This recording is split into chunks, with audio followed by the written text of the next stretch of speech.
बिस्मिल्लाहिर्रहमानिर्रहीम। नहीं जनाब, अस्सलाम वालेकुम। कंसोलिडेशन चल रहा है जनाब, और हमने लास्ट टाइम डिस्कस किया कंसोलिडेटेड प्रॉफिट एंड लॉस, और मैं आपको बता रहा था जनाब कि कंसोलिडेटेड प्रॉफिट एंड लॉस जब हम बना रहे तो हमने कहा जनाब लाइन आइटम्स जो हैं वो आपस में एडअप हो जाएगी, और अगर लेस देन 100% है तो हमारी इनकम स्टेटमेंट में आखिर पे क्या हम कर रहे हैं, हम एलोकेशन कर रहे हैं कितना प्रॉफिट ग्रुप को जाता है, कितना प्रॉफिट एनसीआई को। और इसके अलावा हमने बात की जनाब अगर मिड ईयर एक्विजिशन है तो if it is a mid year acquisition तो हमने कहा जनाब कि सब्सिडरी की हर फिगर जो है उसको हमने क्या करना है, उसको हमने मंथ पोर्शन कर देना है। जितने महीने हमने सब्सिडरी को मतलब हो गए हैं उसको एक्वायर किए हुए, तो उतने महीने के ही प्रॉफिट एंड लॉस जो है वो हमने कंसोलिडेट करनी है। तो ये दो बातें हमने की, और मैंने आपको अभी तक इंट्रा ग्रुप ट्रांजैक्शंस जो थी उस पर हमने बात नहीं की। ठीक, तो आज हम जिस एडजस्टमेंट को इंट्रोड्यूस कराएंगे that is an intra group transaction. अगर आ जाए ठीक, if there any intra group transaction तो फिर हम उसको किस तरह से करेंगे, कैसे उसको हम जो है वो डील करेंगे जनाब।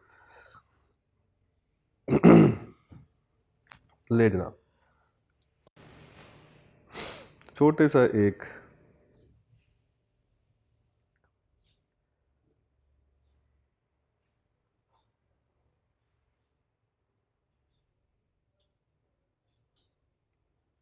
तो इंट्रा ग्रुप ट्रांजैक्शन, और मतलब जैसे इंट्रा ग्रुप बैलेंसेस थे उसी तरह हम आज बात करने जा रहे हैं जनाब इंट्रा ग्रुप ट्रांजैक्शंस पे। तो हम क्या करते हैं जनाब, उसी तरह एक दो हम एग्जांपल ड्राफ्ट कर लेते हैं खुद से, और हमारे पास है जनाब पेरेंट कंपनी की प्रॉफिट एंड लॉस और सब्सिडरी कंपनी की प्रॉफिट एंड लॉस। ठीक, दो स्टेटमेंट ले लेते हैं और उसके बाद इसमें एडजस्टमेंट जो है वो हम इनकॉर्पोरेट करते हैं। कोई फिगर्स ले लेते हैं जनाब, जरा बुक पे से ले लेते हैं ताकि फिगर्स आ जाए हमारे पास। लेट सपोज हमारे पास फिगर्स हैं जनाब, सेल्स सेल्स है जनाब पेरेंट कंपनी की 304,900 304,900 and this is rupees in thousand, और एस कंपनी की है जनाब 195,300 for the rupees in thousand. ले जा, इसके बाद है जी cost of sales. Cost of sale है पेरेंट कंपनी की 144,200, और इसकी कॉस्ट ऑफ सेल है 98,550। So there is a gross profit. So there is a gross profit of 160,700, 96,750. Operating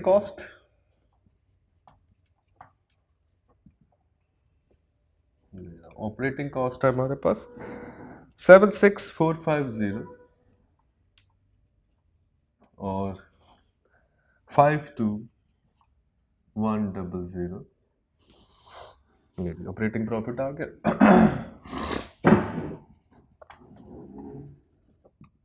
operating profit ये आ गया जनाब हमारे पास 84,250, और ये आ गया जनाब 44,650। Then we have investment income.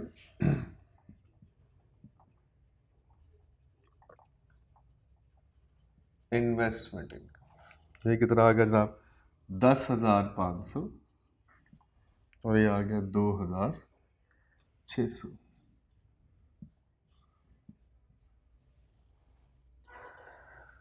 Lay's profit before tax. Profit before tax आ गया जनाब 94,750, 47,250, and then we have tax, income tax 42,900, and 10,000 sorry 16,500 16,500। तो आ गया हमारे पास पैट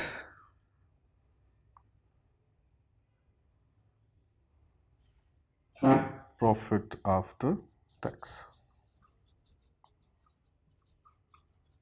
that is 51,850 and 30,750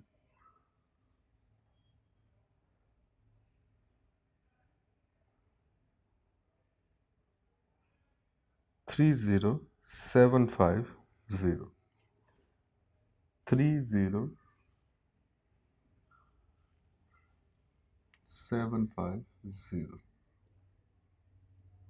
ठीक हो गया जी? ये है जनाब हमारे पास प्रॉफिट आफ्टर टैक्स। ठीक हो गया। और ये ईयर एंड है जिसकी ये फाइनेंशियल स्टेटमेंट है फॉर द ईयर एंडिंग 31 दिसंबर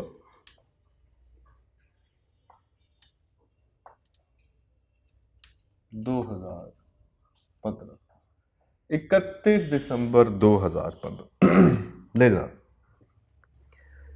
सबसे पहले हम इसमें जो एडजस्टमेंट इनकॉर्पोरेट करना चाहते हैं वो सारी लिख लेते हैं। नंबर 1, ताकि हम एक ही दफा में सारा कुछ करते जाए। ठीक, नंबर 1 इसमें एडजस्टमेंट है एडिशनल इंफॉर्मेशन। पहली बात, P company acquire S company on 1st of let's suppose April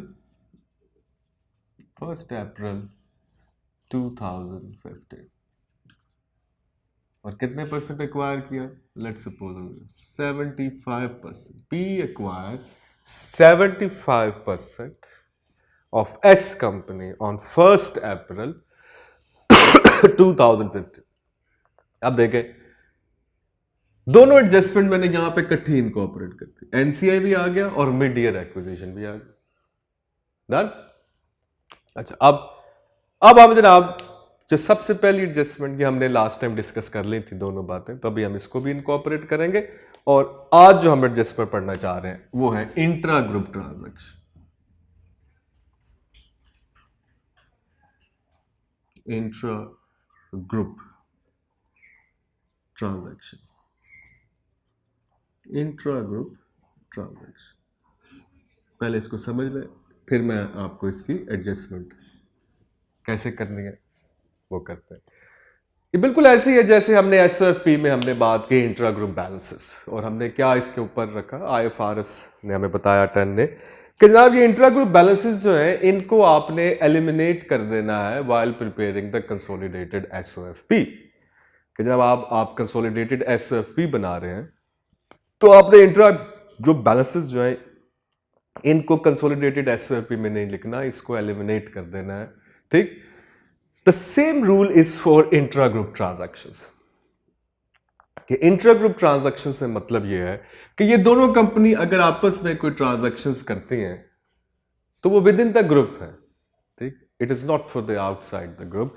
तो हमने कहा ना, जो हम ग्रुप फाइनेंशियल स्टेटमेंट बनाते हैं इंक्लूडिंग फाइनेंशियल स्टेटमेंट में प्रॉफिट एंड लॉस भी है, तो हमने क्या अजम्पशन ली थी? हमने कहा जनाब ग्रुप प्रॉफिट एंड लॉस या एसओएफपी जब हम बना रहे हैं दो कंपनीज की फाइनेंशियल्स को आपस में इस तरह मिला रहे हैं जैसे कि ये एक single company, single business unit है।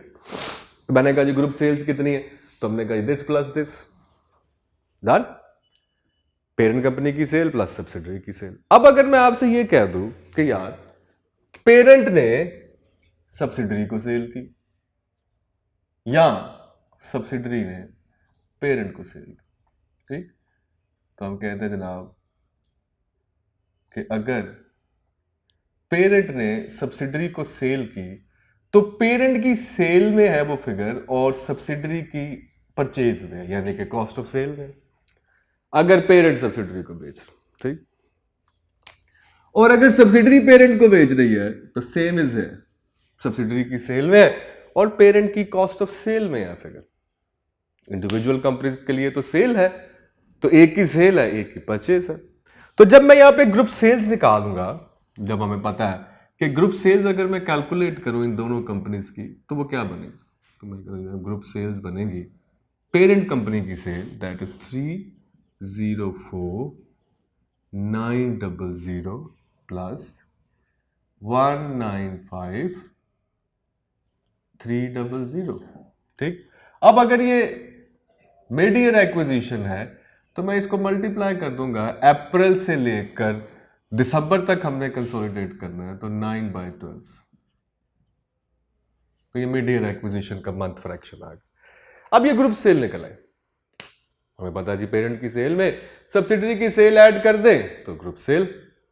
अब हम ये कहते हैं कि भाई कि पेरेंट ने कोई 100,000 की सेल जो है इसके अंदर, यानी कि अगर मैं इन्हीं को ले लूं तो हम कहते हैं कोई फिगर है जनाब कि 100 मिलियन। ठीक, 100 मिलियन की सेल्स हैं जो कि यानी कि 50 मिलियन की कर लें, लेट्स सपोज 50 मिलियन की सेल्स हैं जो पेरेंट कंपनी ने सब्सिडरी को की। 50 मिलियन, 50 मिलियन की सेल है जो पेरेंट कंपनी ने सब्सिडरी को की। इसका मतलब क्या है, in the post acquisition period, मतलब एक्विजिशन के बाद अप्रैल से लेकर दिसंबर तक क्या हुआ कि पेरेंट कंपनी ने सब्सिडरी को सेल की, पेरेंट ने सब्सिडरी को सेल की। अब जब पेरेंट सब्सिडरी को सेल कर रहा है तो क्या हो रहा है, तो पेरेंट की सेल तो है, इसकी परचेज है, लेकिन जब मैं ग्रुप सेल्स लिखता हूं और ग्रुप कॉस्ट ऑफ सेल लिखता हूं, तो मैं जब ग्रुप कॉस्ट ऑफ सेल लिखूंगा मैं लिखूंगा 144,200 प्लस सब्सिडरी की कॉस्ट ऑफ सेल 98,550 इंटू 9/12। तो मेरे पास ग्रुप सेल्स भी आ गई और ग्रुप कॉस्ट ऑफ सेल भी आ गई। लेकिन हम सोच रहे हैं कि यार 50 मिलियन यहां पे भी है, ये we are with the 50 million, 50 million इधर भी है सेल्स में, और वही 50 मिलियन जो पेरेंट की सेल में है वही 50 मिलियन हमें सब्सिडरी की परचेज में है, यानी कि कॉस्ट ऑफ सेल में। तो ना ग्रुप के लिए सेल है और ना ही ये ग्रुप के लिए एट द ग्रुप लेवल, जब मैं दोनों को एक ही कंपनी बना रहा हूं, the both are the single business unit, तो ना तो ये पेरेंट की सेल ग्रुप सेल है और ना ये सब्सिडरी की जो परचेज प्राइस आ रही है 50 की, वो सब्सिडरी की ग्रुप की परचेज है। ग्रुप के लिए परचेज जो है, ये चीजें जो बिकी 50 मिलियन की यहां पे, वो उसकी परचेज यहां पे है पेरेंट की कॉस्ट। ठीक, और पेरेंट ने सब्सिडरी को जब बेचा तो हो सकता है कि वो चीजें सारी की सारी पेरेंट ने बेच दी हो, तो इसका मतलब वो 50 मिलियन की कॉस्ट जो यहां पे थी वो उसकी सेल यहां पे है। तो ग्रुप लेवल हमने ये बना दिया, ग्रुप लेवल पे सेल क्या है जब सब्सिडरी ने बेचा, और ग्रुप के लिए परचेज क्या है जब पेरेंट ने परचेज किया। इसका मतलब वो फिगर जो यहां पर है और यहां पर है वो ग्रुप लेवल पे ना तो सेल है और ना ही वो परचेज है। ग्रुप लेवल पे परचेज वो है जब पेरेंट ने ग्रुप से बाहर से परचेज किया, और ग्रुप के लिए सेल वो है जब सब्सिडरी ने ग्रुप से बाहर सेल किया। इसका मतलब ये जो इंटरमीडिएट पॉइंट है दो, ये ग्रुप के लिए रेलेवेंट। इसका मतलब है कि क्या करें, तो हम कहते हैं यार इंट्रा ग्रुप सेल्स जो है जैसे 50 मिलियन है वो आपने माइनस कर देनी है, किधर से, ग्रुप सेल्स में से भी, यानी कि यहां से माइनस हो गई, और ग्रुप कॉस्ट ऑफ सेल्स में से। लो जी 50 मिलियन माइनस हो गई, -50,000 यानी कि सेम फिगर है। ठीक, और ये हम कर रहे हैं क्या ट्रीटमेंट है, intra group sales. Intra group sales will be eliminated while preparing the group profit and loss। और कैसे एलिमिनेट करना है, ग्रुप सेल्स डेबिट और ग्रुप कॉस्ट ऑफ सेल जो है वो क्रेडिट होगी, बस group sales debit and group cost of sales credit. अगर आप इसको देखें माइनस करने के अमल को, तो क्या कर रहे हैं हम, group sales debit means group sales debit, group cost of sale में से माइनस मींस द क्रेडिट। तो इंट्रा ग्रुप सेल्स जो है वो हमने ग्रुप सेल्स में से भी माइनस कर दी और ग्रुप कॉस्ट ऑफ सेल्स से भी माइनस कर दी, तो इंट्रा ग्रुप ट्रांजैक्शन जो है वो एलिमिनेट हो जाएंगे, it should be eliminated. Got it. जैसे फॉर एग्जाम्पल इसको आगे लेके चलते हैं। और तो हमने कहा जी इंट्रा ग्रुप सेल्स जो है वो क्या कर देनी है, क्या रूल बन गया दैट इंट्रा ग्रुप सेल जो पेरेंट ने सब्सिडरी को बेचा या सब्सिडरी ने पेरेंट को बेचा, इन बोथ वेज क्या होगा, it will be eliminated from group sales as well as from the group cost of sales. अच्छा फिर क्या होगा, इस एडजस्टमेंट को आगे लेके चलते बैलेंस शीट के साथ। अगर आप देखें इसको आगे लेके चलते हैं तो हम कहते हैं यार जो पेरेंट ने 50 मिलियन की सेल की सब्सिडरी को ड्यूरिंग द ईयर या आफ्टर एक्विजिशन अप्रैल से ऑनवर्ड, तो वो तो 50 मिलियन की थी, लेकिन इसमें 10 मिलियन की चीजें ऐसी हैं जो सब्सिडरी ग्रुप से बाहर नहीं बेच सकी। ठीक हो गया, यानी कि ये जो पूरे साल में 50 मिलियन की सेल हमें नजर आ रही है, the parent had sold 50 million goods to the subsidiary. ठीक, तो सब्सिडरी ने भी ज़ाहिर है खरीदी, उसने भी बेच दी होगी, ग्रुप से बाहर बेच दी। ठीक, लेकिन 10 मिलियन की चीजें बच गई। अब जब वो 10 मिलियन की चीजें बच चुकी हैं तो वो कहां पर है, तो हम कहते हैं वो यार वो सब्सिडरी की जब हमने कॉस्ट ऑफ सेल निकाली होगी तो हमने क्या किया होगा, तो हमें पता है जनाब कि कॉस्ट ऑफ सेल निकलती है opening inventory plus purchase minus closing inventory, is it. इसका मतलब है कि ये जो क्लोजिंग इन्वेंट्री माइनस की, इसमें 10 मिलियन की चीजें वो हैं जो आपने पेरेंट से खरीदी। टोटल 50 मिलियन था, उसमें से 40 तो बेच दिया, 10 की बच गई। अब जब ये क्लोजिंग इन्वेंट्री में है तो इसका क्या मतलब है, इसका मतलब यह है कि जब हमने ग्रुप इन्वेंट्री कैलकुलेट की थी इन द एसओएफपी, तो हमें याद आया कि ग्रुप इन्वेंट्री जो थी जब हमने कैलकुलेट की while preparing the consolidated SOFP, तो हमने कहा जी पेरेंट की इन्वेंट्री प्लस सब्सिडरी की इन्वेंट्री। ठीक, अब इसका मतलब है वो जो 10 बिलियन की चीजें सब्सिडरी की इन्वेंट्री में पड़ी हैं वो बाय डिफॉल्ट किधर है, वो ग्रुप इन्वेंट्री में पड़ी। याद आ गई, अनरियलाइज प्रॉफिट। इसका मतलब है यूआरपी आ गया कि अगर चीजें जो इंट्रा ग्रुप ट्रांजैक्शन हुई और पेरेंट ने सब्सिडरी को बेचा या सब्सिडरी ने पेरेंट को बेचा, तो हमने कहा जी intra group transaction it should be eliminated. और अगर कुछ चीजें रिमेन अनसोल्ड हैं एट द ईयर एंड, तो क्या हुआ, तो हमने कहा ये वही यूआरपी आ गया फिर भाई, it is the unrealised profit. अब अनरियलाइज्ड प्रॉफिट जो है हमने ग्रुप इन्वेंट्री में जब इसको एडजस्ट किया यूआरपी, आपको याद होगा हमने क्या एडजस्टमेंट की, हमने कहा जनाब to group inventory, group inventory क्या करते हैं, क्रेडिट। डेबिट किसको करें, तो हमने कहा जी डेबिट करते हैं profits of the seller, seller के प्रॉफिट को डेबिट करते। सही हो गया, तो चूंकि हम पी&एल नहीं बना रहे थे तो हमने सब्सिडरी के प्रॉफिट्स में से माइनस कर दिया अगर सब्सिडरी सेलर, और ग्रुप रिटेन्ड अर्निंग में से माइनस कर दिया अगर पेरेंट सेलर। अब यहां पे क्या करें, तो यहां पे चूंकि हम प्रॉफिट एंड लॉस बना रहे हैं तो हमने क्या करना है, प्रॉफिट फॉर द ईयर कम करना है ग्रुप का। तो क्या करें, हम कहते हैं इधर करते हैं फिर group cost of sale debit. Group cost of sale जब आप डेबिट करेंगे तो इसका मतलब क्या है कि ग्रुप प्रॉफिट एंड लॉस जो है वो डेबिट हो गया, प्रॉफिट फॉर द ईयर कम हो जाएगा, कॉस्ट ऑफ सेल बढ़ जाएगी, profit for the year group minus कम हो जाएगा, जिससे जाके ये ग्रुप रिटेन्ड अर्निंग पे इफेक्ट खुद ब खुद चला जाएगा। ठीक, इसका मतलब ये हुआ कि ग्रुप कॉस्ट ऑफ सेल जो है उसको आप बढ़ा देंगे, यानी कि प्लस यूआरपी करते हैं plus unrealised profit.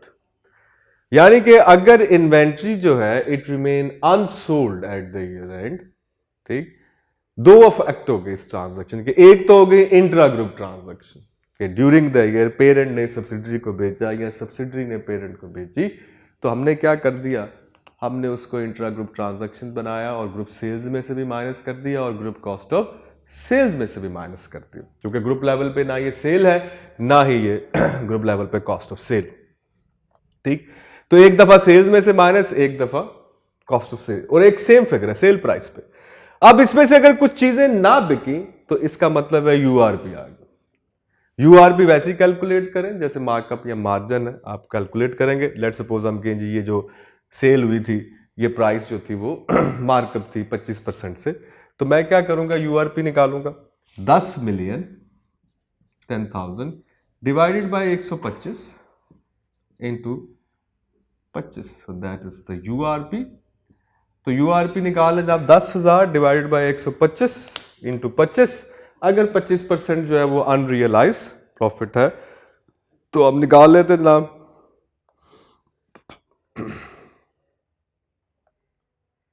10,000 divided by 125 into 25। तो ये 2,000 जो है हमारे पास अनरियलाइज प्रॉफिट आ गया। 10 में से 2 मिलियन जो है वो अनरियलाइज प्रॉफिट है। तो मैं यहां पर कितने से करूंगा 2,000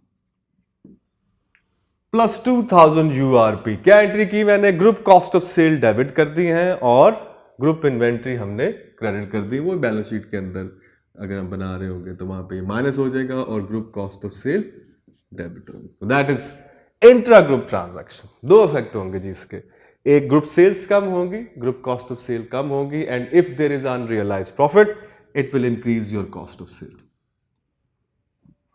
दैट्स इट।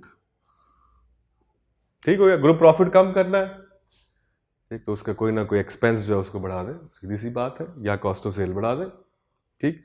अब ये है जनाब सबसे पहली इंट्रा ग्रुप ट्रांजैक्शन। अब इंट्रा ग्रुप ट्रांजैक्शन कई हो सकते हैं।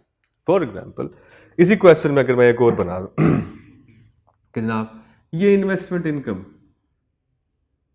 ठीक, इन्होंने कोई इन्वेस्टमेंट कर रखी है, ठीक है। अब इस इन्वेस्टमेंट इनकम के बारे में फॉर एग्जांपल मैं आपसे ये कहूं, पहली बात, जैसे ये इसको एडजस्टमेंट बनानी, इंट्रा ग्रुप ट्रांजैक्शन बनानी, सही हो गया। ले जाओ, क्या है जी? ये 10,500 की जो इन्वेस्टमेंट इनकम आई है पेरेंट के पास, ये कहां से आई? पहला सवाल, पहला जवाब। फॉर एग्जांपल हमें कहा जाता है कि यार ये जो इन्वेस्टमेंट इनकम है पेरेंट के पास, इन्वेस्टमेंट इनकम ये कहां से आई? तो हम कहते हैं जनाब इट इंक्लूड्स, मैं यहां पे एडजस्टमेंट बना रहा हूं, ठीक, इट इंक्लूड्स क्या? Dividend received from subsidiary. इसमें जनाब 3,000 जो है, 3,000 जो है वो है dividend received from subsidiary.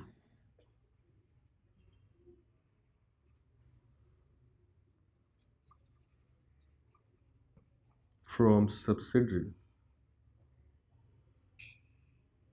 Rupees 3,000, 3 million, let suppose 3 million जो है वो डिविडेंड रिसीव्ड है सब्सिडरी से, ठीक हो गया। अब आपको पता है सब्सिडरी की प्रॉफिट एंड लॉस में तो डिविडेंड नहीं आ रही होगी, क्योंकि उसने डिविडेंड ऑर्डिनरी शेयर होल्डर को दिया। हमें पता है डिविडेंड इसके कहीं पे भी नहीं आ रहा। वो कहां पे आ रहा है? वो statement of change in equity में उसने रिटेन्ड अर्निंग में से माइनस किया होगा। लेकिन चूंकि पेरेंट ने डिविडेंड रिसीव किया उसकी अपनी इनकम में आ गई। लेकिन ग्रुप के लिए क्या ये डिविडेंड रिसीव्ड इनकम है? पेरेंट के लिए तो है, लेकिन क्या ग्रुप के लिए है? तो हम कहते हैं ग्रुप के लिए तो भाई ये नहीं है, this is not an income from the group. Group के लिए ये इनकम नहीं है, ये इंट्रा ग्रुप ट्रांजैक्शन। ठीक, इसी तरह अब आप देखते जाए जरा, सॉरी दो बातें, ठीक। इसमें 3 मिलियन डिविडेंड रिसीव्ड है from subsidiary. It also includes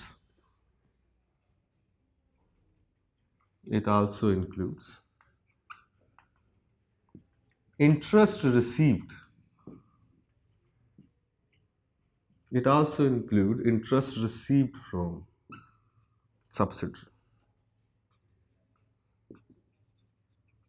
rupees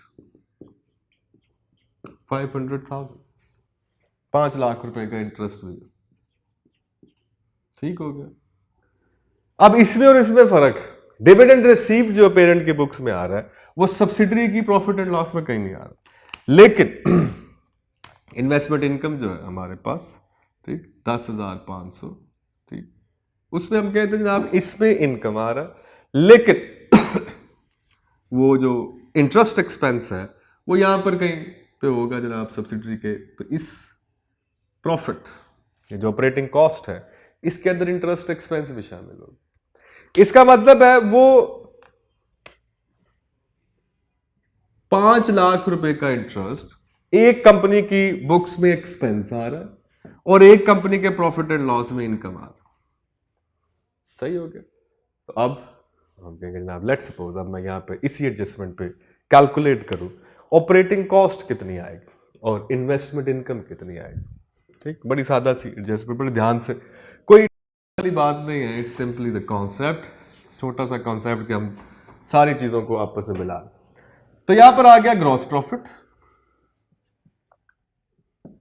सही हो गया, that is the gross profit. तो इसको भी हम सॉल्व कर लेंगे तो ग्रॉस प्रॉफिट आ जाएगा। अब आ गया हमारे पास ऑपरेटिंग कॉस्ट। ऑपरेटिंग कॉस्ट जो है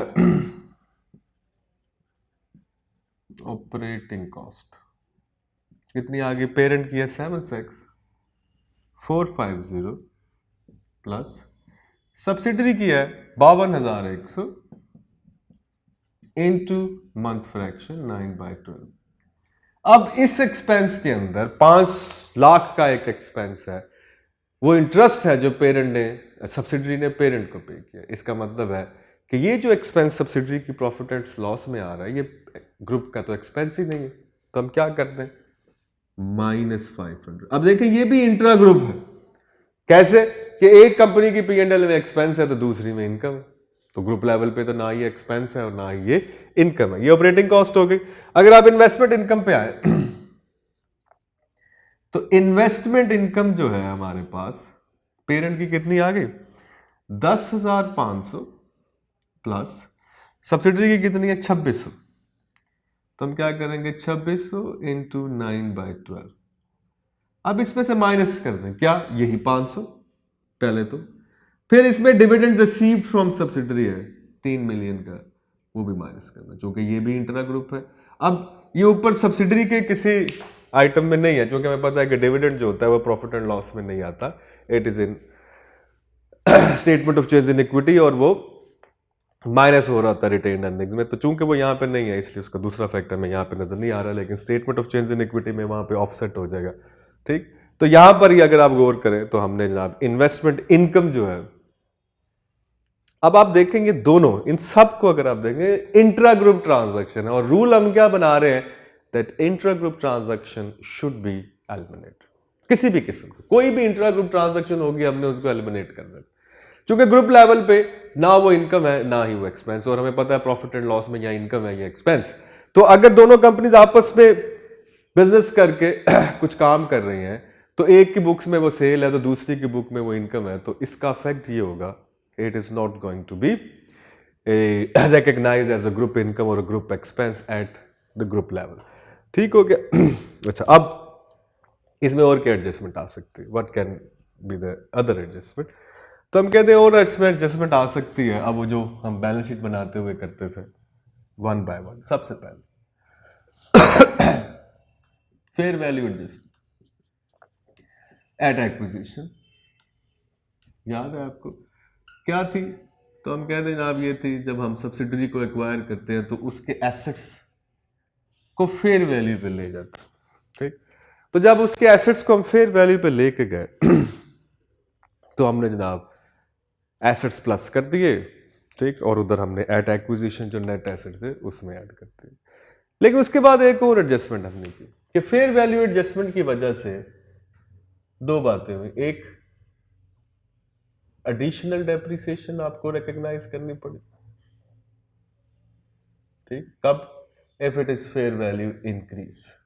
अगर फेयर वैल्यू इंक्रीज था तो आपने वो तो रिकॉर्ड कर लिया, नेट एसेट्स बढ़ा दिए आपने एट एक्विजिशन, और उधर ग्रुप नॉन करंट एसेट आपने डेबिट कर दिए। इंक्रीज की सूरत में आपको एडिशनल डेप्रिसिएशन लेनी पड़ी, और अगर फेयर वैल्यू एडजस्टमेंट डिक्रीज था तो आपको रिवर्स करनी पड़ी, reversal of previously recognised additional depreciation.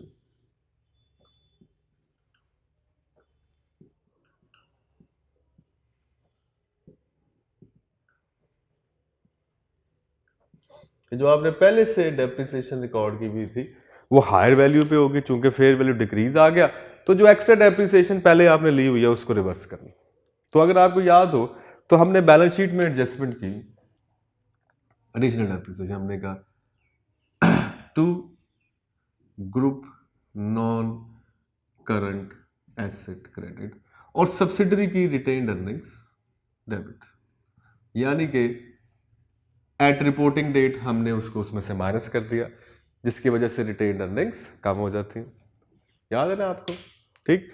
और अगर डिक्रीज आ गया तो हमने यही एंट्री की कि group non current asset debit to subsidiary's retained earnings. अब आप याद रखें कि जहां जहां पर सब्सिडरी की रिटेन्ड अर्निंग्स का इफेक्ट आ रहा है वो बाद में लेटर ऑन एनसीआई पे भी जाएगा। तो subsidiaries retained earning debit, group non current asset credit, subsidiaries तो हमने यहां पे ये कर दिया जनाब। अच्छा, अब इसका मतलब ये है कि जब सब्सिडरी की रिटेन्ड अर्निंग्स डेबिट हो रही हैं तो इसका मतलब क्या होता है? अगर आपको याद हो कि सब्सिडरी की रिटेन्ड अर्निंग्स स्प्लिट होती है बाद में, अगर आपको याद हो, होपफुली आपको याद होगा कि जब 70% ग्रुप रिटेन्ड अर्निंग में चला गया तो 30, अभी हमारे पास 75% है, तो 75% हमें पता है रिटेन्ड अर्निंग्स में चला जाएगा ग्रुप में, और 25% एनसीआई में। इसका मतलब है जो भी यहां पे हो रहा है वो दो पार्टियों में चार्ज होता है, एक parent retained earnings, group retained earning, और एनसीआई। इसका मतलब ये हुआ, ठीक, कि अब अगर मैं कंसोलिडेटेड प्रॉफिट एंड लॉस बना रहा हूं और मुझे यही डेप्रिसिएशन चार्ज करनी हो तो मुझे क्या करना है? मुझे सब्सिडरी की रिटेन्ड अर्निंग्स बैलेंस शीट में कम करनी पड़ती थी। इसका मतलब मुझे सब्सिडरी के प्रॉफिट्स कम करने हैं या ग्रुप प्रॉफिट्स कम करने हैं, तो मुझे क्या करना चाहिए? अब अगर मैं यहां पे लिख दूं plus additional depreciation on fair value adjustment, यानी कि मैंने क्या किया, ठीक, मैंने क्या कर दिया, cost of sale, group cost of sale debit कर दी। इसका क्या मतलब होगा? अगर आपको एक्स्ट्रा डेप्रिसिएशन लेनी है और ग्रुप नॉन करंट एसेट वहां पे क्रेडिट है और आपने ग्रुप के प्रॉफिट्स कम करने हैं, तो इसका मतलब है कॉस्ट ऑफ सेल बढ़ा दे। जैसे ही कॉस्ट ऑफ सेल बढ़ेगी जीपी कम हो जाएगा, ठीक। और अगर मुझे ये एंट्री करनी है तो अब मुझे क्या करना चाहिए? कॉस्ट ऑफ सेल कम कर दें, प्रॉफिट बढ़ जाएंगे, ठीक। यानी कि यहां पे मैंने लिखा है plus additional depreciation on fair value adjustment, आगे मैं क्या लिख दूं? Minus reversal of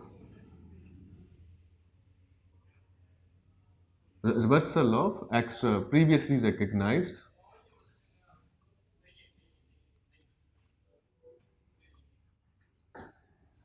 additional depreciation,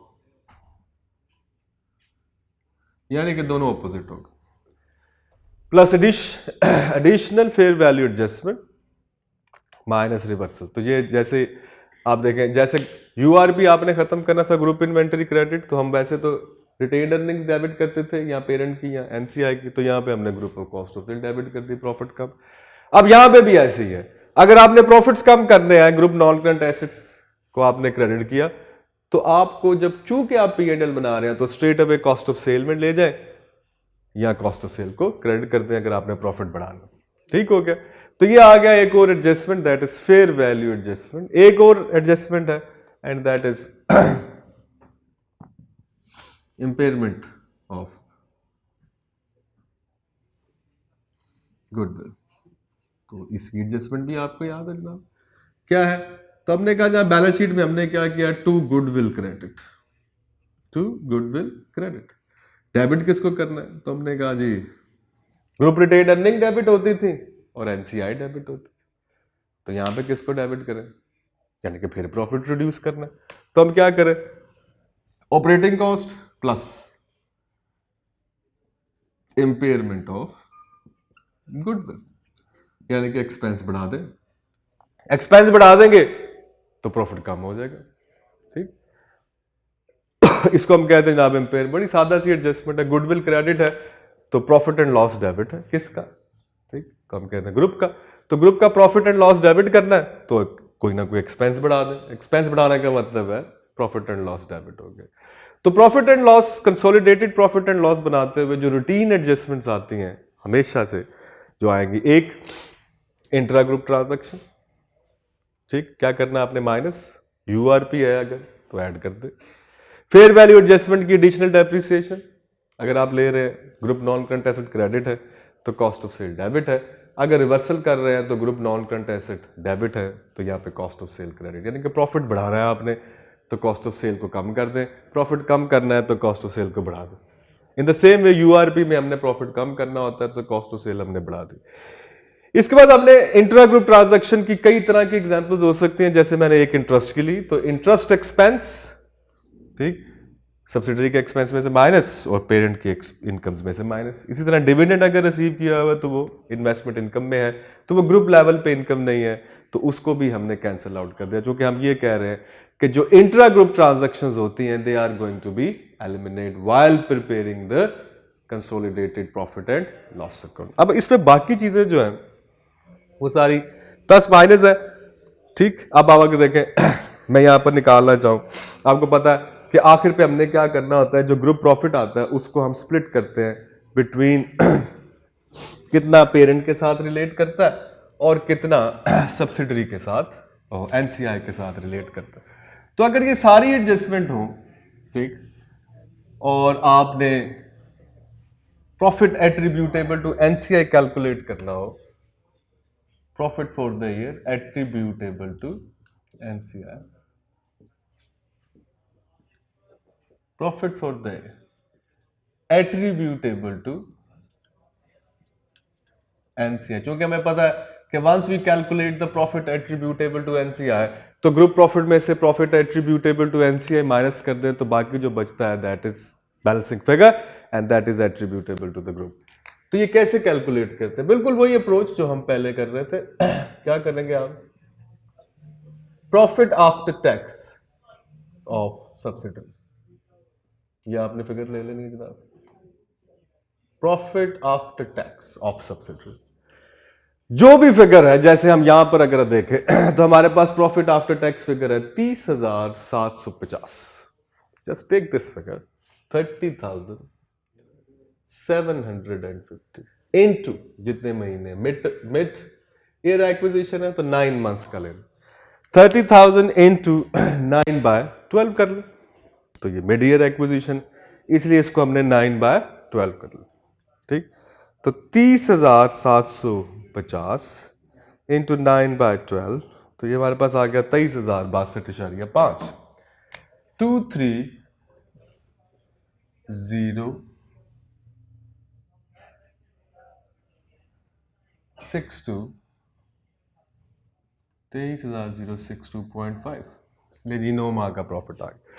अब इसके अंदर जो एडजस्टमेंट आपने ग्रुप लेवल पे रिकॉग्नाइज किया है वो तो इस इंडिविजुअल जो प्रॉफिट एंड लॉस है सब्सिडरी का उसमें तो उसका इफेक्ट नहीं है। जैसे फॉर एग्जांपल पहली एडजस्टमेंट यूआरपी ऑन इन्वेस्टमेंट, और ये किस सूरत में आएगा? If subsidiary is the sale, अगर सब्सिडरी सेलर है तो इसका मतलब है सब्सिडरी के प्रॉफिट है जो कि ओवरस्टेटेड है ग्रुप लेवल पे, इसलिए उसको हम कम करेंगे तो एनसीआई को भी इसका शेयर मिलेगा। जैसे हमारी एग्जांपल में हमने जो यूआरपी निकाला वो 2000 है और इज्यूम करेंगे ये सब्सिडरी ने बेचा हो तो हम इसको 2000 माइनस कर दें, -2000, ठीक हो गया। फिर दूसरी adjustment, additional depreciation on fair value adjustment,